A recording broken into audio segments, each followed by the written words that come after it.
तो दोस्तों, क्योंकि सास भी कभी बहू थी कि आज के एपिसोड की शुरुआत मिहिर की मस्ती और नोएना की हार से होती है। इधर मिहिर जानबूझकर नोएना को फोन करता है और लड्डू खाते हुए उसको चिढ़ाता है। वो पूछता है कि क्या गुड न्यूज मिली, क्या तुलसी का ऑर्डर फेल होकर उन्हें मिल गया। तो नोएना चिढ़ते हुए बताती है कि उसे ऑर्डर नहीं मिला क्योंकि तुलसी ने सारी साड़ियां समय पर पहुंचा दी। तभी इधर मिहिर हैरान होने का नाटक करता है और कहता है कि अरे तुलसी फिर जीत गई। वो झूठ मूठ का दुख जताते हुए लड्डू का डिब्बा फेंकने की बात करता है और फोन रख देता है। लेकिन फोन रखते ही मिहिर के चेहरे पर एक सुकून भरी मुस्कान आ जाती है। वो बप्पा को धन्यवाद देता है कि उन्होंने तुलसी की लाज रख ली और उसे एक और जीत दिलाई। दूसरी तरफ मालती पूरे उत्साह के साथ अपनी सास को फोन पर बता रही होती है कि तुलसी को लाखों करोड़ों का एक बहुत बड़ा ऑर्डर मिला है। इधर घर के अंदर वृंदा और अंगद भी तुलसी की इस कामयाबी से बेहद खुश नजर आते हैं। लेकिन तुलसी चिंतित सी होती है। वो अजय और अंगद को बता रही होती है कि ये ऑर्डर 10 लाख पावरलूम साड़ियों का है। इसे पूरा करने के लिए बड़ी फैक्ट्री, ढेर सारा मटेरियल और हजारों वर्कर्स चाहिए जो उनके पास नहीं है।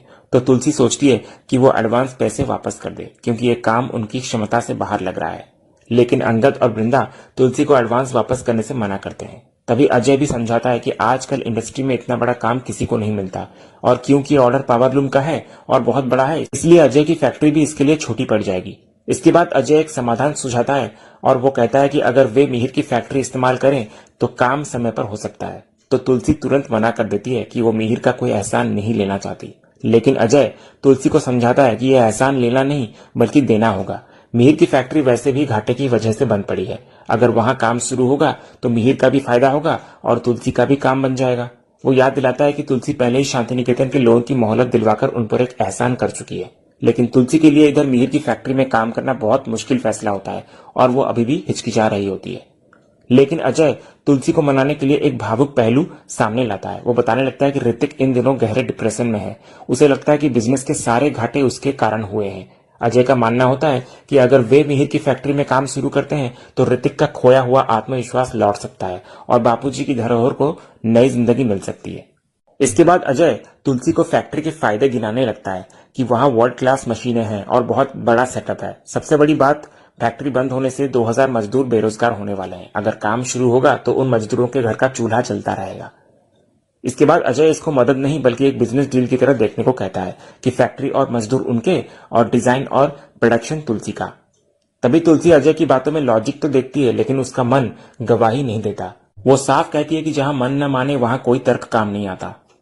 लेकिन अजय फिर भी कोशिश करता है। तभी अंगद उसको रोक देता है। अंगद एक बेटे का फर्ज निभाते हुए उसकी मां के दर्द को समझता है। वो अजय को याद दिलाता है कि उसके पापा ने मां का दिल और भरोसा तोड़ा है। आज भी उनका नाम सुनकर मां दुखी हो जाती है। अंगद साफ कह देता है कि वे कोई और रास्ता ढूंढ लेंगे या एडवांस वापस कर देंगे, लेकिन मां को उस जगह जाने के लिए मजबूर नहीं करेंगे जहां उनकी आत्मा को तकलीफ पहुंचे। अगले सीन में मिहिर अपने स्टाफ से फैक्ट्री को बचाने का कोई उपाय पूछ रहा होता है। तभी स्टाफ हकीकत बताने लगता है कि हालत बेहद खराब है। कर्जा ना चुका पाने के कारण बैंक ने उन्हें डिफॉल्टर घोषित कर दिया है और फैक्ट्री नीलामी की कगार पर है। बैंक कानूनी कार्रवाई करने वाला है और बाजार में कंपनी की गुडविल खत्म हो चुकी है और मजदूर या तो खुद जा रहे हैं या उन्हें निकालना पड़ेगा।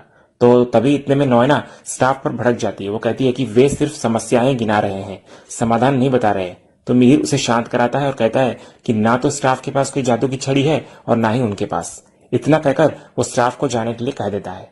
इसके बाद नोएना मिहिर को जिम्मेदार ठहराती है। वो कहती है कि जादू की छड़ी किसी के पास नहीं है, लेकिन जवाब खुद मिहिर के पास है। वो आरोप लगाती है कि पिछले 6 सालों से मिहिर किसी और ही दुनिया में खोया हुआ है। जिस बिजनेस को उसने आसमान तक पहुंचाया था अब उसकी तरफ देख भी नहीं रहा। फिर नोएना शिकायत करती है कि मिहिर ने न सिर्फ बिजनेस को बल्कि उसे भी नेग्लेक्ट किया है। वो कहती है कि बिजनेस प्यार और जज्बातों से नहीं बल्कि मेहनत से चलता है। तो इस पर मिहिर भावुक हो जाता है। वो कहता है कि बिजनेस भले इमोशन से न चले लेकिन वो तो एक इंसान है, मशीन नहीं। वो भी अंदर से टूटता है, रोता है और चीजों का असर उस पर भी होता है। वो अपने दिल की ओर इशारा करते हुए कहता है कि जब तक यहां सब ठीक नहीं होगा तब तक बाहर कुछ नहीं ठीक हो सकता। इसके बाद मिहिर अपनी हताशा जाहिर करता है कि उसने सालों तक दिन रात मेहनत की लेकिन अब वो थक चुका है। उसे अपनी अगली पीढ़ी से बहुत उम्मीदें थी जो पूरी नहीं हो पाई। गौतम से भी उसे उम्मीदें थी लेकिन वो तो बात तक नहीं करता और करण तो अमेरिका चला गया और वहां अपना बिजनेस देख रहा है। अंगद, उससे भी कुछ नहीं हो पाया और ऋतिक, उसे तो बहुत मौके दिए गए लेकिन उसे जीतना आता ही नहीं और वो हार बर्दाश्त नहीं कर पाता। इतना मायूस हुआ कि अपनी जान लेने की कोशिश कर बैठा। इधर मिहिर मानता है कि अब उसके पास लड़ने की ताकत नहीं बची है। इतना बोलकर वो वहां से निकल जाता है। अगले सीन में अजय ने ऋतिक को कैफे में बुलाया होता है। तभी ऋतिक अजय को देखकर उससे पूछता है कि उसने अचानक मिलने के लिए क्यों बुलाया। तो अजय बिना वक्त गवाए सीधे मुद्दे पर आता है। वो खुशखबरी सुनाता है कि उसकी माँ तुलसी को 10 लाख साड़ियों का एक बहुत बड़ा और शानदार ऑर्डर मिला है। तो ये सुनकर ऋतिक के उदास चेहरे पर मुस्कान आ जाती है। वो गर्व से कहता है, मुझे पता था माँ ने इतनी मुश्किल हालात में जितनी मेहनत की है वो बस कामयाबी की हकदार है। लेकिन अजय की अगली बात उसकी मुस्कान छीन लेती है। अजय कहता है, दुर्भाग्य से माँ ये ऑर्डर पूरा नहीं कर पाएंगी। इनफैक्ट हालात ऐसे हैं कि वो एडवांस पैसे वापस करने की सोच रही है। तो ऋतिक हैरान होकर पूछता है, लेकिन क्यों? इतना बड़ा मौका वो क्यों छोड़ रही है? तो अजय कहता है, वजह तो मेरे पास नहीं है, लेकिन समाधान जरूर है। मैं जानता हूं कि वो ये ऑर्डर पूरा कैसे कर सकती है, अगर उन्हें किसी की हेल्प मिले तो ऋतिक उत्सुकता से पूछता है, किसकी हेल्प? तो अजय उसकी आंखों में देखकर कहता है, तुम्हारी हेल्प। तो इस पर ऋतिक हंस पड़ता है और खुद को कम तर आंकते हुए कहता है, मैं जो अपनी खुद की हेल्प नहीं कर पा रहा, जो खुद अपनी जिंदगी में हारा हुआ है, वो उनकी क्या हेल्प करेगा? तब अजय उसे समझाता है कि तुम बहुत कुछ कर सकते हो ऋतिक। माँ को काम पूरा करने के लिए एक बहुत बड़ी फैक्ट्री की जरूरत है और वो तुम्हारे पास है। अगर तुम अपनी फैक्ट्री उन्हें इस्तेमाल करने दो तो ये ऑर्डर पूरा हो सकता है। फिर अजय उसे जिम्मेदारी का एहसास दिलाते हुए कहता है कि अब सिर्फ ऋतिक ही है जो अपनी माँ के बढ़ते कदमों को पीछे हटने से रोक सकता है। इतना कहकर अजय उसे सोचने का वक्त देकर वहां से निकल जाता है। अगले सीन में ऋतिक तुलसी से मिलने उसके घर आता है। इधर वृंदा और तुलसी उसको देखकर महसूस करती हैं कि वो कितना बदल गया है। उसके बाल बिखर गए हैं, चश्मा नहीं है और चेहरे से हंसी गायब है। तो ऋतिक का दर्द छलक पड़ता है। वो भावुक होकर कहता है कि अब वो खुद एक मजाक बनकर रह गया है। इसके बाद ऋतिक अपना हाले दिल बयां करता है कि वो आर्थिक और भावनात्मक दोनों तरफ से टूट चुका है। वो कहता है कि रणविजय ने सब कुछ हथिया लिया है और उसकी पत्नी मिताली के ताने सुनकर उसका आत्मविश्वास पूरी तरह खत्म हो गया है। फिर ऋतिक सबसे बड़ी चोट का जिक्र करता है। वो बताने लगता है कि अब उसके पापा भी उस पर भरोसा नहीं करते। तुलसी पूछती है, क्या कहा पापा ने? तो ऋतिक कहता है कि उसने छुपकर मिहिर की यह बात सुन ली थी कि जब उन्होंने नयना से कहा था कि ऋतिक को इतने मौके दिए गए लेकिन वो कुछ नहीं कर पाया और हार मानकर जान देने चला गया। ये बात इधर ऋतिक के दिल में घर कर गई होती है। वो तुलसी से फिर पूछता है कि उन्होंने उसे क्यों बचाया, शायद वो बचाने लायक ही नहीं था। तो तुलसी उसे इस पर डांटती है और उसे ऐसा सोचने से रोकती है। लेकिन ऋतिक अपनी हताशा जाहिर करता है कि दुनिया उसे नकारा और हारा हुआ मानती है। तुलसी फिर उसको समझाती है कि दुनिया चाहे जो सोचे, लेकिन वो जानती है कि जब उसको सबसे ज्यादा जरूरत थी तब ऋतिक ने ही उसका साथ दिया था। तुलसी के लिए उसका बेटा हमेशा बेस्ट था और रहेगा। लेकिन ऋतिक भावुक होकर कहता है कि शायद पूरी दुनिया में सिर्फ उसकी माँ ही है जिसे उस पर इतना भरोसा है। फिर ऋतिक तुलसी से हेल्प मांगता है। वो चाहता है कि वो अपने पिता और दुनिया को साबित कर सके कि वो कमजोर या लूजर नहीं है। वो तुलसी को बताने लगता है कि उसे साड़ी का कॉन्ट्रैक्ट मिला है और वीरानी फैक्ट्री बंद पड़ी है जो नीलामी के कगार पर है। ऋतिक फिर विनती करता है कि अगर तुलसी अपना काम उस फैक्ट्री में शुरू करेंगी तो फैक्ट्री फिर से चल पड़ेगी, मजदूरों को रोजगार मिलेगा और फैक्ट्री नीलाम होने से बच जाएगी। फिर ऋतिक इसे अपनी जिंदगी का आखिरी मौका मानता है। वो वादा करता है अपनी माँ से कि तुलसी सिर्फ क्रिएटिविटी संभाले, बाकी मैनेजमेंट और फाइनेंस वो अपनी जान लगाकर संभाल लेगा। उसे बस अपनी माँ का साथ चाहिए ताकि वो कमबैक कर सके। इसके बाद ऋतिक बचपन की एक याद ताजा करता है। वो याद दिलाता है कि कैसे तुलसी उसको छन्नी से चांद दिखाया करती थी और कहती थी कि तू उसे छू सकता है, और उस वक्त उसे सच में लगता था कि वो कुछ भी कर सकता है।